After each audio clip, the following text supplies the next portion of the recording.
tajné celosvetové sprisahanie, plochá zem či čipovanie namiesto vakcinácie. Toto je 15 strašidelných faktov, ktoré sú desivé práve preto, že sú skutočné. Začíname. 15. Každý týždeň zjete plast vo veľkosti kreditnej karty. Predstav si, že každý jeden týždeň sa do tvojho tela dostane množstvo plastu približne vo veľkosti kreditnej karty. Nehovoríme o kúsku obalu či fľaše, ale o mikroplastoch. Drobných časticiach tak malých, že ich voľným okom ani neuvidíš. Tieto častice sa dnes nachádzajú prakticky všade. V oceánoch, riekach, v pôde, v rybách, zelenine, v pitnej vode a dokonca aj vo vzduchu, ktorý denne dýchame. Najznepokojúcejšie ale je, že veľkú časť prijímame práve prostredníctvom vody. Mnohí si myslia, že práve balená voda je čistejšia a bezpečnejšia, no pri niektorých značkách sa zistilo ešte vyššie množstvo mikroplastov než vo vode z kohútika. To znamená, že uniknúť tomu je takmer nemožné. Vedci zatiaľ skúmajú, aký vplyv majú mikroplasty na ľudské zdravie. Existujú totiž obavy, že môžu ovplyvňovať hormóny, imunitný systém alebo spôsobovať zápaly. A najdesivejšie na tom je, že ide o problém, ktorý sa deje potichu, neviditeľne a každý deň. 14. Až 41% Američanov sa každý rok zadlží kvôli zdravotnej starostlivosti. Predstav si, že ochorieš, potrebuješ pomoc, ideš do nemocnice a namiesto úľavy odchádzaš s dlhom, ktorý budeš splácať celé mesiace alebo roky. Presne to je realita miliónov ľudí. Výskumy ukazujú, že obrovské percento Američanov sa každý rok dostane do dlhov kvôli zdravotným výdavkom. Pre mnohé rodiny je zdravotný účet taký vysoký, že si musia požičiavať peniaze, predávať vlastný majetok alebo odkladať iné základné výdavky. Najsmutnejšie je, že tieto dlhy často nevznikajú len kvôli vlastnému zdraviu, ale kvôli starostlivosti o deti, rodičov alebo partnera. 13. Ku Klux Klan mal detské skupiny. Schválne som to povedal takto, pretože sme kde? No, na YouTube.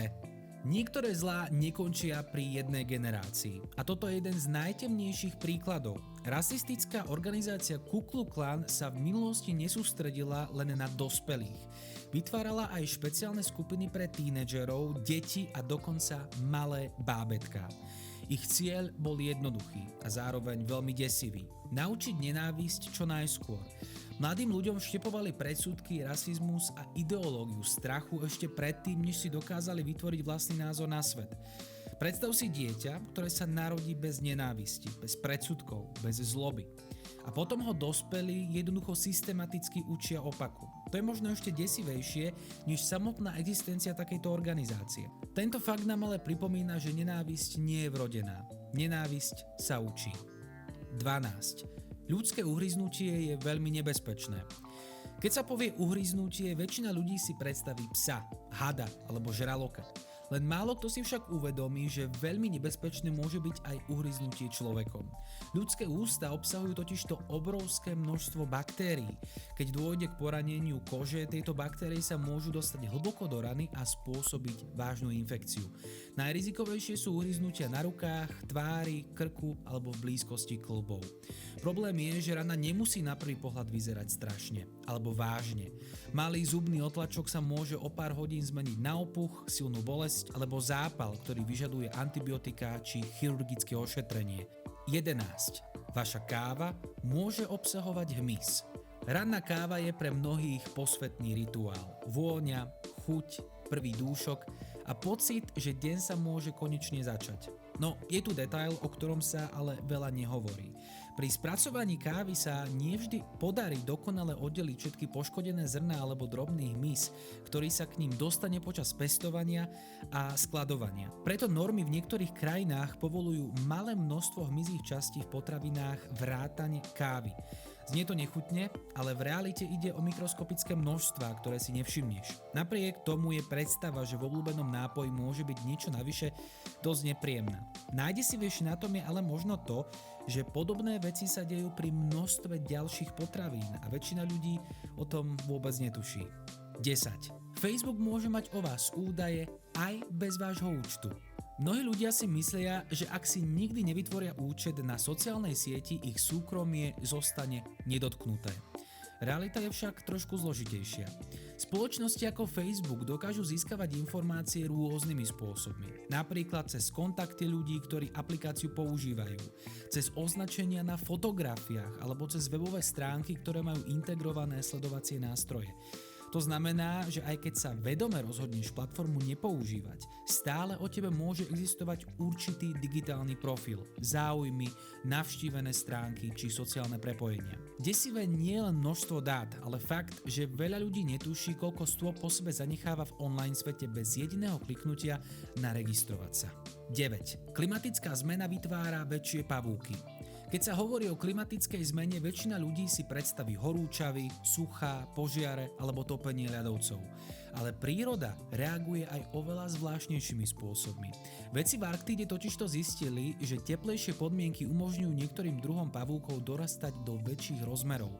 Konkrétne išlo o vlčie pavúky, ktoré sú aktívni lovci a dôležitá súčasť ekosystému. 8. Titanic bol údajne predpovedaný v knihe. Niekedy realita pripomína niečo nadprirodzené.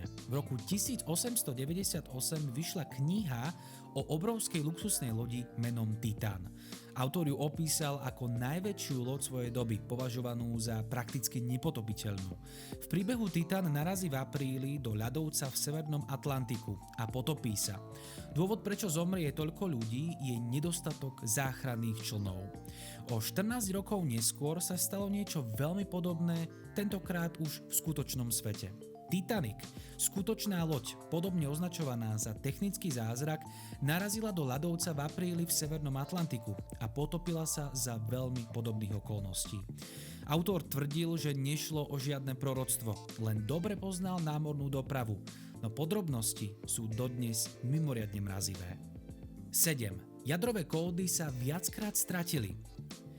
Predstav si, že jedna z najnebezpečnejších vecí na svete, prístup ku jadrovým zbraniam, závisí od malého kódu alebo karty. A teraz si predstav, že sa to stratí. Existujú známe príbehy a pretrvávajúce legendy o tom, že americkí prezidenti v minulosti prišli o jadrové kódy. Jedna verzia hovorí, že prezident Jimmy Carter ich omylom poslal do čistiarne spolu s oblekom. Iná legenda tvrdí, že za prezidenta Billa Clintona sa kódy stratili dokonca na celé mesiace. Nie je oficiálne potvrdené, že všetko prebehlo presne takto, no už samotná predstava je dosť desivá. Našťastie jadrový systém má viacero úrovní ochrany a overovania. Jeden stratený papier by sám o sebe katastrofu nespôsobil, ale aj tak je zvláštne vedieť, že aj pri najvážnejších veciach na svete stále figurujú bežné ľudské chyby. 6. Kedysi ľudia pili krv ako liek. Dnes si pri chorobe vezmeme tabletku, sirup alebo navštívime lekára. V minulosti vyzerala medicína úplne inak a často skôr ako horor. V 17. storočí mnohí verili, že krv popraveného zločinca má liečivé účinky. Ľudia ju pili ešte teplú v nádeji, že vyliečia epilepsiu, tuberkulózu a ďalšie vážne ochorenia. A tým to neskončilo. Sušená a rozdrvená krv sa používala na zastavenie krvácania z nosa alebo sa sypala na čerstvé rany. To, čo dnes považujeme za nechutné a nebezpečné, bolo kedysi bežnou súčasťou liečby. Aj tento fakt ukazuje, ako veľmi zúfalstvo a nedostatok informácií a poznania dokážu zmeniť predstavu o tom, čo je v skutočnosti normálne. 5. Existujú nádory oka s vlasmi a zubami. Niektoré zdravotné fakty znejú tak neuveriteľne, že sa im až ťažko verí. Toto je jeden z nich. Existuje totižto zriedkavý typ nádoru nazývaný teratóm, ktorý sa môže objaviť aj v oblasti očnej jamky. Tieto nádory môžu obsahovať rôzne typy tkanív, napríklad vlasy, zuby, tuk alebo primitívne štruktúry podobné oku. Dôvodom je to, že vznikajú z buniek schopných vyvinúť sa na rôzne časti tela. Namiesto normálneho vývoja sa však začnú množiť chaoticky na nesprávnom mieste. Aj keď bývajú často nezhubné, môžu spôsobiť tlak, deformáciu oka, problémy so zrakom a vyžadujú chirurgickú liečbu. 4. Neexistuje najbezpečnejšie miesto v lietadle. Mnohí cestujúci pri nástupe do lietadla rozmýšľajú, kde si sadnúť. Zadná časť, pri krídle, pri uličke. Existuje vôbec nejaká bezpečná časť v lietadle? Pravda je, že nie úplne. Prežitie pri leteckej nehode závisí od množstva faktorov. Typu nehody, rýchlosti, miesta nárazu, požiaru. evakuácie či konkrétnej situácie v kabíne. Jedno univerzálne bezpečné miesto neexistuje. Áno, niektoré štatistiky naznačujú mierne rozdiely medzi radmi sedadiel, no v reálnej situácii rozhodujú sekundy, okolnosti a hlavne šťastie. Dobrá správa však je, že komerčné lietanie patrí stále medzi najbezpečnejšie spôsoby cestovania. Šanca, že sa stane vážna nehoda, je extrémne nízka. 3. Bayer HIV škandál. V 80. rokoch svet začal spoznávať HIV a AIDS. Bol to čas strachu, neistoty a množstva nezodpovedaných otázok. Práve v tomto období vypukol jeden z najkontroverznejších zdravotných škandálov. Ukázalo sa, že liek na zrážanie krvi určený pre ľudí s hemofíliou bol kontaminovaný vírusom HIV.